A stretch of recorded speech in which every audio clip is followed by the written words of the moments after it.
art and aesthetics is how we compute and understand time. And when that dissolves, the depressive flattening of culture is what Fisher talks about. And again, for my fans, let me just give like a really obvious example. If I said to anybody the 60s or the 70s or the 80s, the first thing that you would think of is the cultural producers of those times. 50s rock and roll, 60s hippies, 70s disco and punk, 80s rave and a new rave into rave and stuff like that. They were so overtly articulate in their time and who they were. Yes. And even if you look at compilations of the 90s of films where people go, it's the 90s, baby. Yeah. We knew kind of where we were. If you say, what was the sound of 1974? Or what was the sound of 1984? You can normally figure that out. You can almost track that to the month. Yeah. Whereas if I said, what's the sound of 2009? A lot fuzzier. It's a lot fuzzier, right? And Fisher says that it's one of the issues is that when we got to the 2000s, culture stopped feeding us this idea that a future was ever going to come. So again, to stick with the 90s, you had movies like Fight Club and The Matrix, which were, I don't think I've coined this term, maybe I've heard it, but were cubicle movies, where the protagonist was trapped in an office cubicle and it was modern life is boring. And every movie was about the future crashing into Earth. Right. Independence Day. It was all about this future coming. And we were promised futures that involved a lot more physical technologies as well. So what happened with music is it got to the 2000s and the biggest artists from that time were Amy Winehouse and Adele. And they were doing versions of the 60s. Yes. So what Fisher said was like, look, if you took a piece of music from the 90s, if you took a piece of Aphex Twin back 30 years, oh my God. Could you imagine? It would reimagine their content. They would go, this isn't even music. Right. I am so stunned by how unrelatable this is. If you took a piece of music now, even from the far left field, and you took it back to somebody 30 years, which is the 90s, and you played it them, they'd be struck by how understandable and how relatable and how not different it is. Yes. Now, we've touched upon one of the reasons for that being that when neoliberalism and its horizonless kind of progression started to erode any art funding, started to erode any space where a squat or a rave or anything truly culturally generative could happen, it flattened what art is like. That is partially an issue to do with economics, but it's also to do with physical technologies disappearing. Very simply, the 60s, Jimi Hendrix and the overtly distorted guitar, The 70s, Brian Eno and the synthesizer. The 80s, kind of the Fairchild, with Peter Gabriel and Throbbing Gristle. And then the 90s, Aphex Twin and the DAW and basically Logic and Pro Tools. Now, in music, since the mid-90s, since a DAW, which is a platform where you can create music on your computer, there has been no new physical technologies. It's all software. Everything is software and everything is codified and everything happens in a screen. Now, if you look at the story of like when Throbbing Gristle moved to Psychic TV and Sleazy went off to do Coil, when he started Coil, he was a young person and he was part of a culture where young people were literally thinking, because they could economically and stuff like that, I don't know if I want to start a band because I don't know how it could be new.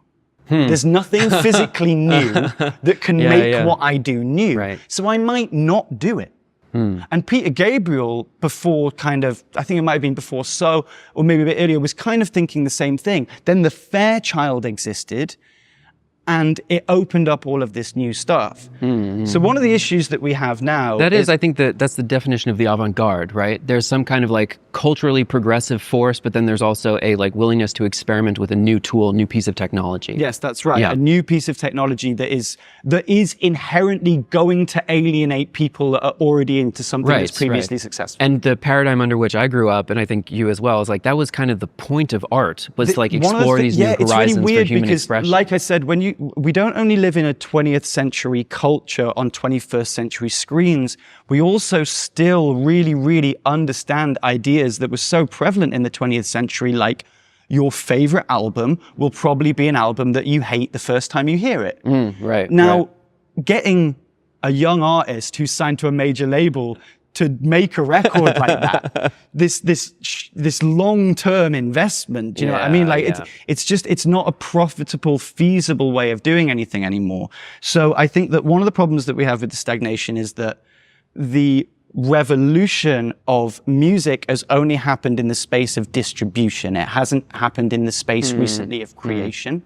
But I think that me, you, Brad, whoever it may be, there's these groups of people who are aware of how cringe it is, but also aware that like in the 60s and the 70s, young artists were really interested in kind of changing the world and changing the way that things meant. And now you're not really encouraged to do that. It's kind of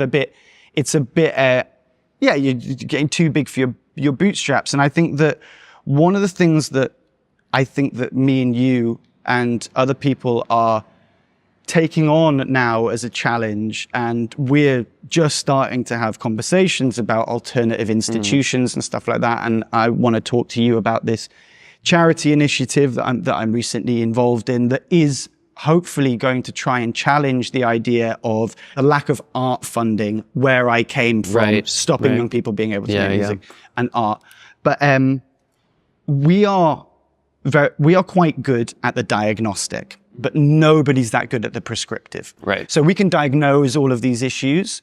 How we actually create a new alternative is very, very difficult, because you start to think, right, well, okay then, new music isn't that new. So how do I make it new? So people start experimenting in these kind of futuristic ways. Whereas if I said to you, what does futuristic music sound like? We all still think it sounds like Kraftwerk. It's already a genre. It's already So futuristic music is actually a 20th century genre in the way that punk or reggae is. Do you know what I mean? So it's kind of like music that we think robots would listen to a little bit. Exactly. Do you know what I mean? And I think that whereas I suppose what Fisher is saying is, where are the artists who come out that sound like they've never heard music before?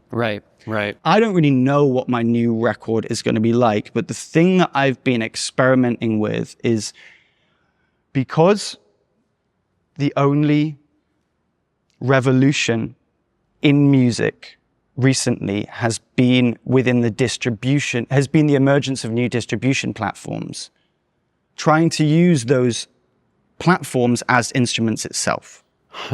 So practically, you're kind of looking at Geisen and Burroughs cut-up technique, which has essentially been what everyone's been doing as a form of collage. But for me, sampling, I'm obsessed with from a kind of Fisher kind of idea. You know, if you want to read Ghosts of My Life, there's a beautiful piece, a moment where he talks about crackle. Well, I've never even thought about the thought of crackle in modern music, but not only is it telling you that this music isn't of now, it's also reminding you of the technologies in which we used to consume it. This idea of we're totally lost in this kind of timeless malaise, a nowhere time, as he calls it, in the way that a nowhere place would be an airport or an industrial estate.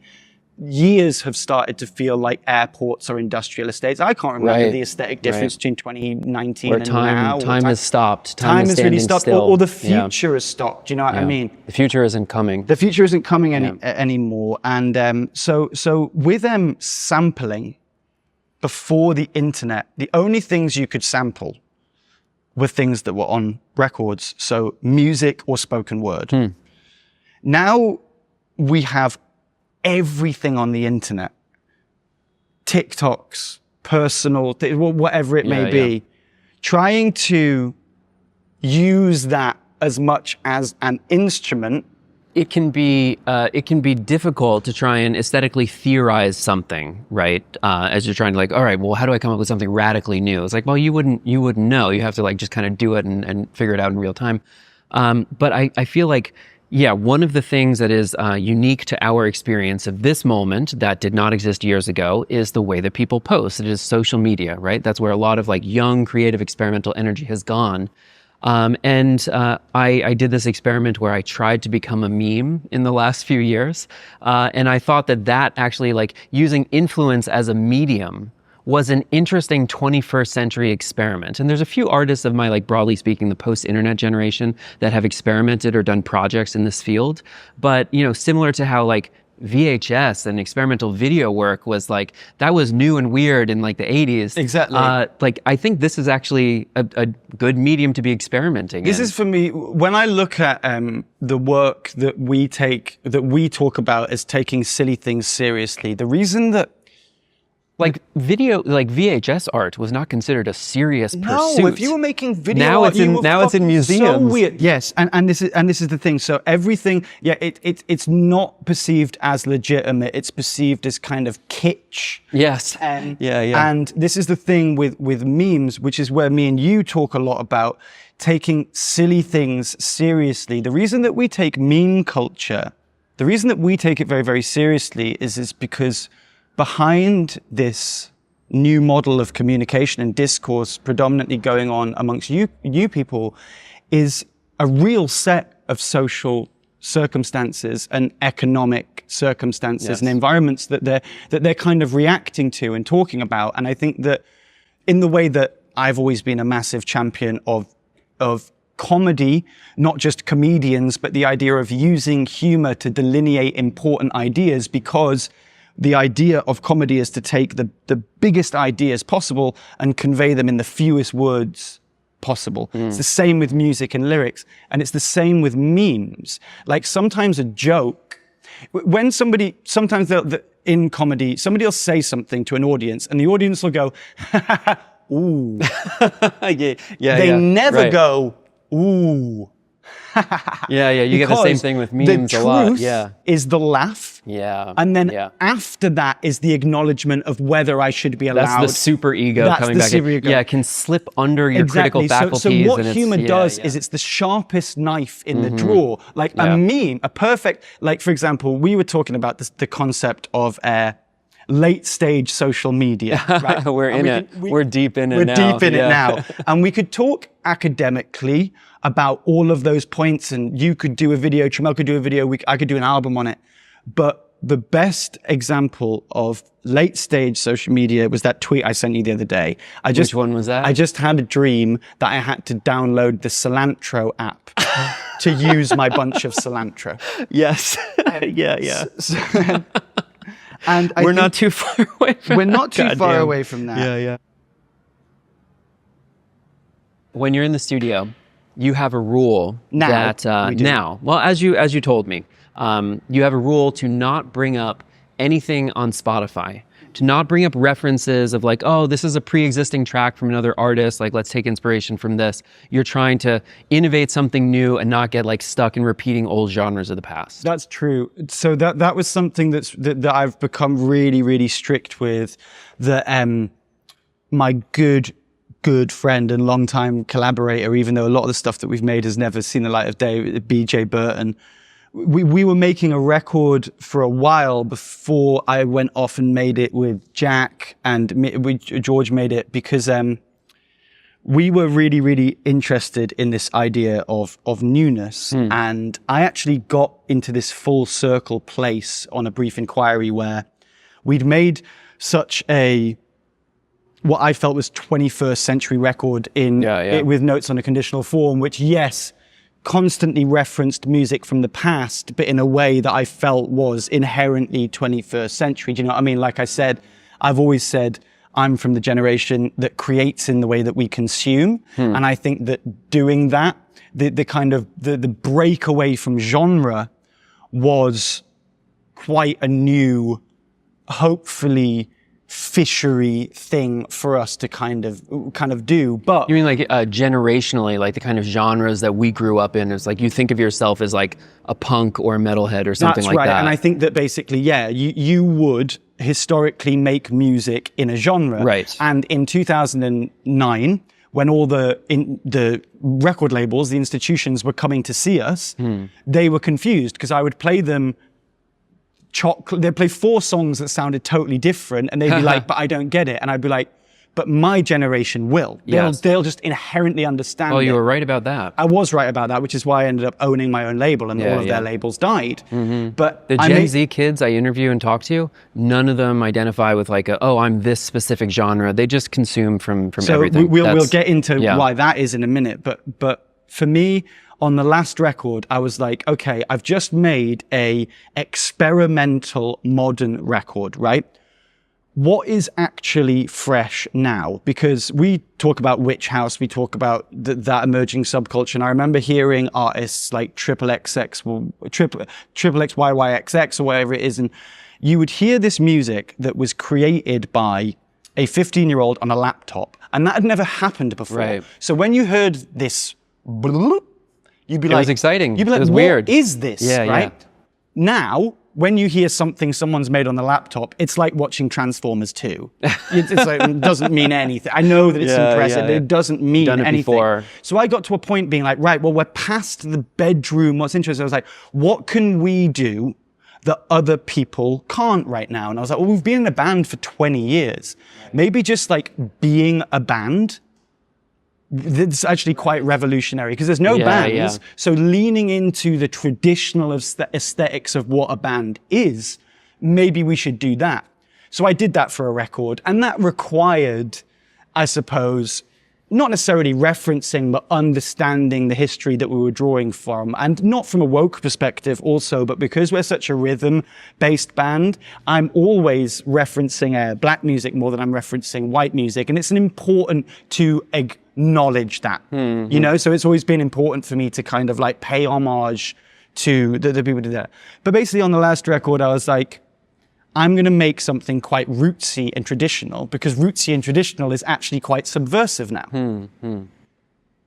After we made that record, the idea of stopping ever referencing anything came in. So we try not to listen to other music or pull from other things that exist. What about